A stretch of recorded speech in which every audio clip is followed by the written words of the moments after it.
Good morning, students. Good morning to all. On last day, we have studied about the market structures. So, in this market structures, we have studied the perfect competitions market and the imperfect competitions market. And in this perfect competitions market, some of the features also we have studied, and we have started the imperfect competitions. So today also just we will remind what we have studied on the last day, and after that we will go to the next concept. So the perfect competitions market. So the perfect competitions market prevails when the demand for the output of each produces perfectly elastic.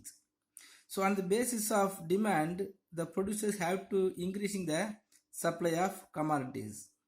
When they are increasing like that, so the competitions among the market will be prevailing. So when there is more demand and if there is more supply and equal to the demand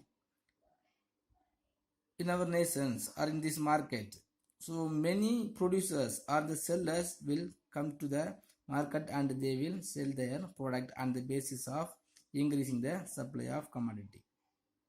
So it is an ideal but an imaginary market. So the 100% of perfect combinations cannot be seen. And some of the features of perfect combinations also we have studied. So what are the features are there in these perfect combinations mean? First, the large number of buyers and sellers. So large number of buyers and sellers will be there. For example, the market, the fish market or the vegetable markets. So mostly the weekly markets. So if you are going to the weekly markets or in this fish market, so more number of buyers will be there and the equal of the sellers also will be there. So what the large number of buyers implies that each individual buyer buys a very small quantum of a product as compared to that found in the market. When we are comparing to the product in this market, the buyers will be very less. So like that, the term large number of sellers also implies that share of each individual seller is very small quantum of a product. So when we are comparing to the total amount of product in this market, the every sellers will be having the few amount or the less amount of the commodity only. So when they are going to like that, so the large number and the large buyers will be in this existing of the market. So the both of them are considered as a price taker, not a price makers. Already I told the difference between the price maker and the price taker. Price maker mean so the monopolist only can able to fixing the price. If the sellers or the producers can able to fixing the price for their commodities, that is called the price maker. So the price taker mean so how the price is fixed in this market normally. So normally on the basis of the demand and supply only the price will be going to fix. So in this perfect competitions market, both the buyer and the sellers will be a price taker. Price taker means on the basis of demand and supply, how the buyers and the sellers come to meet the equilibrium point, there only the price will be going to fix. That is the meaning of price taker. Next, homogeneous product and uniform price. So if you are going to the perfect competitions market, so the homogeneous product only will be there, and all the product, the price for that all the product will be as a uniformity. If you are going to the fish market, just you can see all the fish sellers will have the same product. Fish only will be there. Different type of the fish may be there, but the fish only will be there, and all the sellers will be having the uniform price.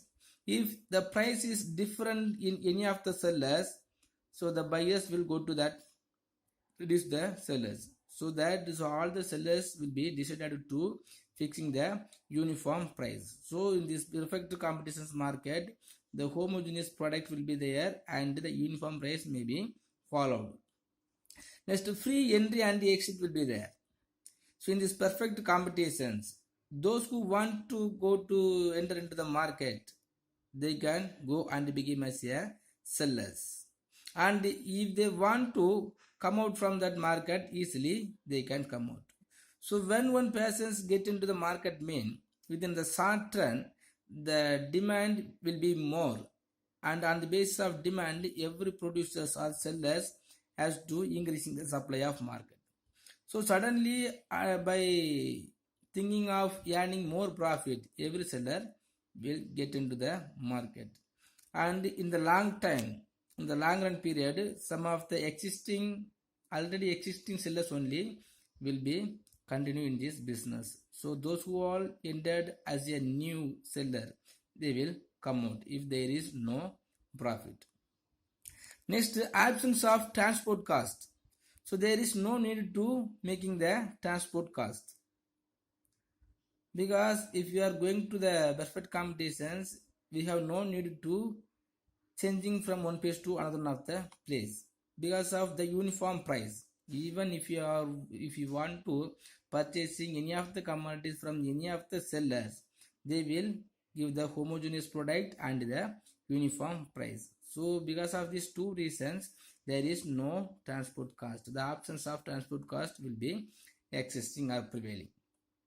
Next, perfect mobility of factor of productions. So in this perfect competitions, all the factor of production can easily mobile from one place to another place or one producer to another producers. Because in this certain period, all the producers want to earn more profit by increasing the supply of commodities. But in which basis they can increasing the supply of commodities? So by arranging the more factor of productions.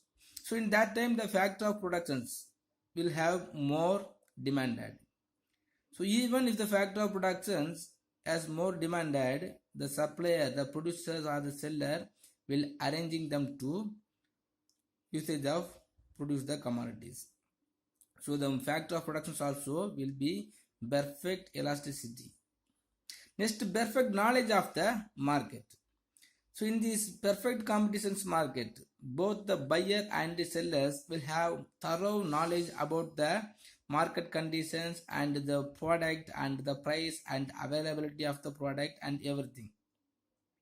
Because when they have the perfect knowledge about the market and the product only, so both buyers and sellers will meet the action methods. So if they knows about the quality of the product, they can easily make the action with the sellers. The sellers also will have the discuss with the buyers. If they think if it is very equilibrium or if they efficient or it is profit only, both of them will purchase. The buying and the selling activity will be happen on that time only. Next, no government interventions. One of the special feature of the perfect competition is no government interventions, because on the basis of supply, the government only have to increasing the supply of commodities. Okay, but whenever the demand of the supply is increased, so the government only have to take the action to increasing the supply. But on behalf of the government, so the sellers or the normal sellers or the producers will take these actions. But in this time, those who want to get into the market, they can come, and like that if they want to leave from there, they can leave. So without asking the permission of government, they can enter and exit. So without there is no government interventions, both the buyers and the sellers will have the more benefit, and the producers also will have reasonable profit. So the seven which are there already we have studied in this perfect competition market. And next, the imperfect competitions. So another one of the structure of market is imperfect competitions. So the imperfect competition is a competition market situations where there are many sellers but they are selling heterogeneous goods, the different type of the goods. So this imperfect competition as a opposite to the perfect competitive market scenario. So as the name suggests, the competitive markets are imperfect in nature. So the markets, the competitive will be moving on, but these competitions will be as a imperfectively. So these imperfect competitions are created or proposed in 1933 by John Robinson. So the imperfect competition is the real world competitions. So today some of the industries and sellers follow it to earn surplus profit. If the producers or the sellers want to make earning more profit, they will come into the imperfect competitions only. So in this imperfect competition, they can produce the different type of the commodities, but the same line of product only will be used. If a seller is selling a non-identical goods in the market, then he can raise the prices and earn profit. So high profit attract other sellers to enter into the market, and the sellers who are incurring losses can very easily exit in the market. So in these imperfect competitions, first we will study about the monopoly. So the word monopoly has been derived from the combinations of two words. So mono and poly. So mono means single, poly means sellers.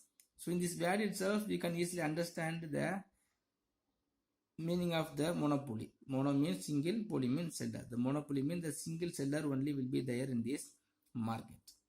So monopoly refers to a market situations in which there is only one seller of a commodity. For example, if any of the author in book, if they publish any of the book and if they are getting the copyright, he only will be as a seller. He only have the power and rights to fixing the price for their book. So if the persons are having the special rights to produce any of the particular commodity, that is called monopoly market. In this monopoly market, single buyer, single seller only will be there, but in the same time, more people will be there. So next, the features of monopoly. So the single seller are the producers of a product. So the single sellers only will be there. So as I told in these publications of book. So in the now our textbook is also published by the Tamil Nadu government. So the Department of School Education of Government of Tamil Nadu. So except the Department of School Education, no one have the power and rights to publishing the books. So the monopoly is a market structure characterized by a single seller. Already we know. But in this market structure, if any of the single seller has the specialized power to produce or selling, that is the first and the main features of a monopoly. Next, no close substitutes. So in this monopoly market, there is no close substitutes. For example, we can take the same textbook. When we are using the textbook, and if the demand is high and the availability of the book also is very less shall we get any of the substitutes? No. So we can never use any of the substitutes. So for example, what can we say? So the gold. So now the availability of gold also is be very high. So the production of the gold also may be very higher. But if the gold is increased, the price of the gold is increased, no people will have other ornaments. Like that rice, if the rice is increased, so other substitutes may not be there. So in this monopoly market, if any of the persons produce or selling any of the commodities, he will get most awareness to not having the substitute commodities. If there is any substitute commodities are there, so the people will go to purchasing on that commodities, then his monopolistic power will get down. So next is strict barrier for entry of any new firms.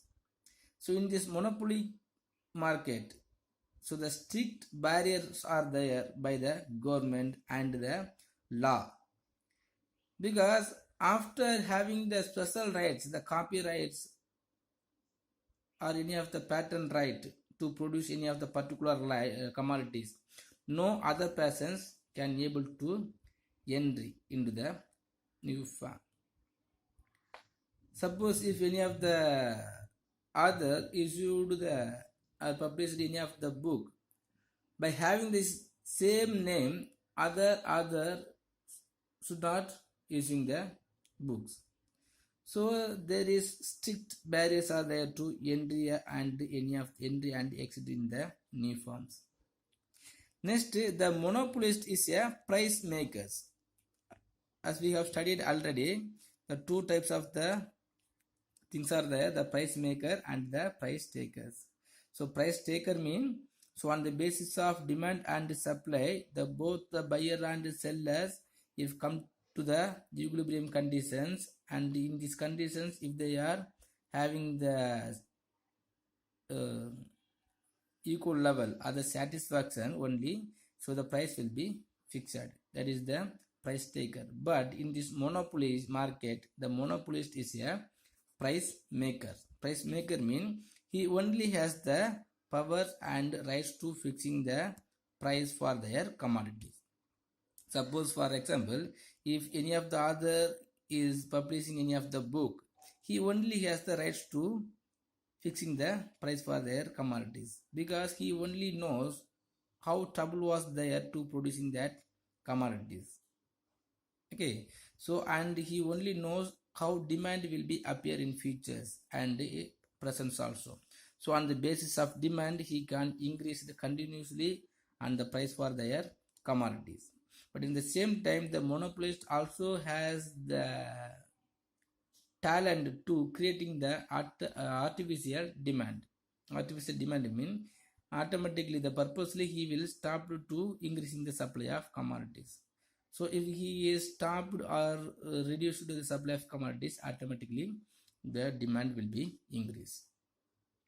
Next, the monopolist earns maximum profit.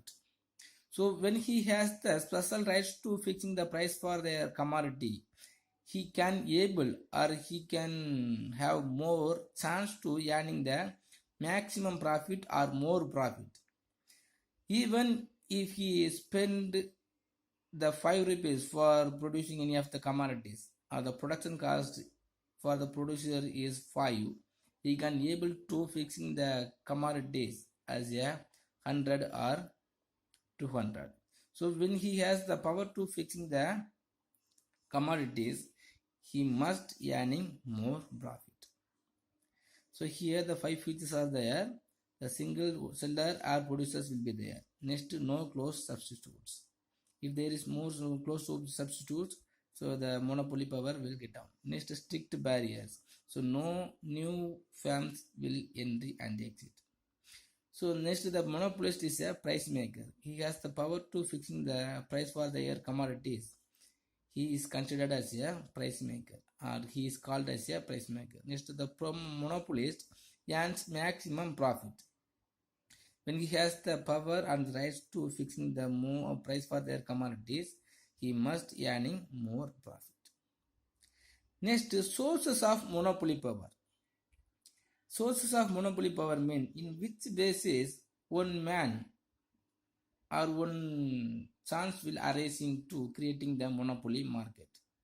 How one person or one firm or one nation can able to or can have the power to getting the monopoly mean, first on the basis of the natural.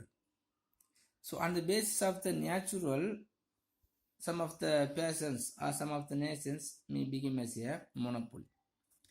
So ownership of a natural raw materials, one nations or one man or one firm can become as a monopolist. That is called natural monopoly. For example, gold mines. So if you are considering, if you are taking the Africa, South Africa, the South Africa has more natural resources, the gold mines. So within the low rates, he can produce and he can be able to export. and he will become as a monopolist. But he only has the rights to taking the raw materials of gold. Like that, the coal and the nickel is produced by the Canada, and some of the petroleum product. So some of the Gulf countries are only having the natural of the petroleum product.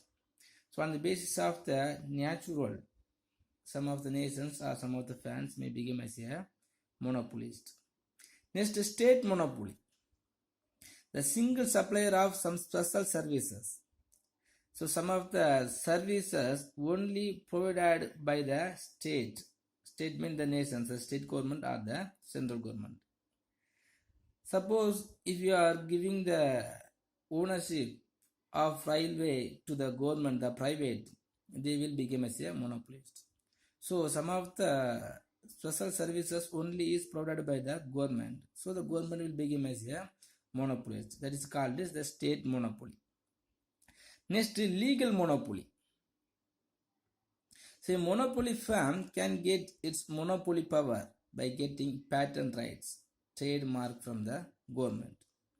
So legally, some of the persons are having the patent right. By getting the patent right and the trademark, he only will have the monopoly power. He will get the monopolist. For example, the Tata Birla will get the one of the trade tea, and the Pothys, and what the Maruti Suzuki and the Hero Honda. The so many of the companies are there. He will get some of the patent rights to producing any of the bike, and they will use the trademark. So others new firm should not use the trademark. By legally, some of the persons will become as a monopolist. That is called legal monopoly. Next, price discriminations under monopoly.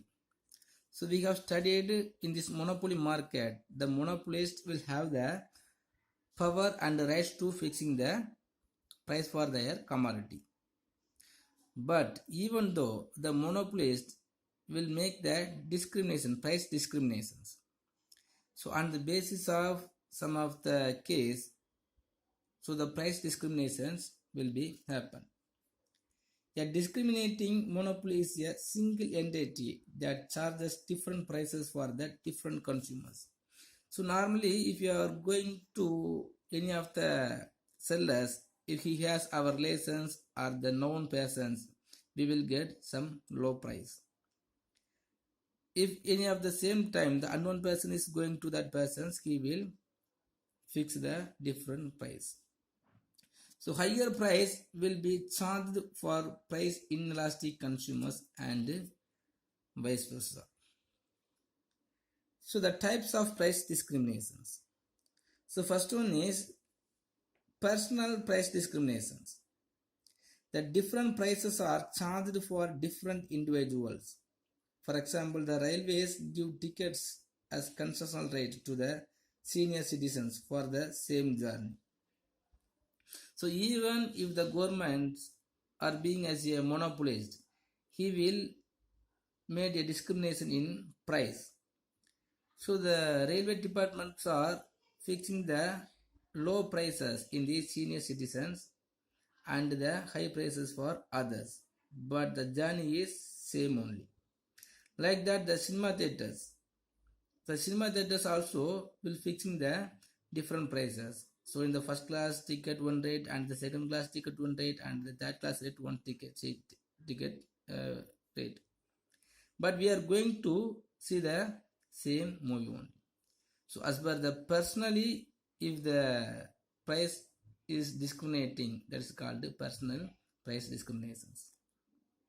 Next is geographical. On the basis of geographical, so the price will be different. So different prices are charged at different places for the same product. For example, a book sold within India at a price is sold in a foreign country at a lower prices. So where there the demand is more, on the basis of demand also the price may be differ. So in India, the demand for one commodity may be higher, and in foreign, so it will be lower. So in India, it may be high rate, and in foreign countries, the same product will be sold with the low rate. So the China traps its goods in Indian market. As a result, watch and toys industries closed down their business. Next, on the basis of usage. On the basis of usage, the price will be discriminate. So the different prices are charged according to the use of your product. For example, lower rates are charged by Tamil Nadu Electricity Board for domestic users of electricity, and higher rates are charged for commercial and industrial users. I think you may know the price charged for the electricity is different for the usage of home and the commercial purposes. So when a persons are using the electricity for their commercial purposes, they have to pay more amount, more fees. But when we are using the same power for our home purposes or the homemade purposes, so the price may be very low. So like that, so the producers or the seller will sell their commodities within the different price level when he has the power to fixing the price for their commodities. In which level, in which basis they can fixing the price mean on the basis of personal and on the basis of geographical and on the basis of usage. Personal mean so on the basis of persons by the way of age. If any of the persons has old age, he will get some concession. Next, geographicals. On the basis of geographical, if any of the demand is increased, the price will be increased. Next, on the basis of use, for on which use the product is going to involved, on the basis of the usage, so the price may be different. Okay, student. So today I think it's enough. If you have any doubt in this monopoly market, please ask me. Thank you.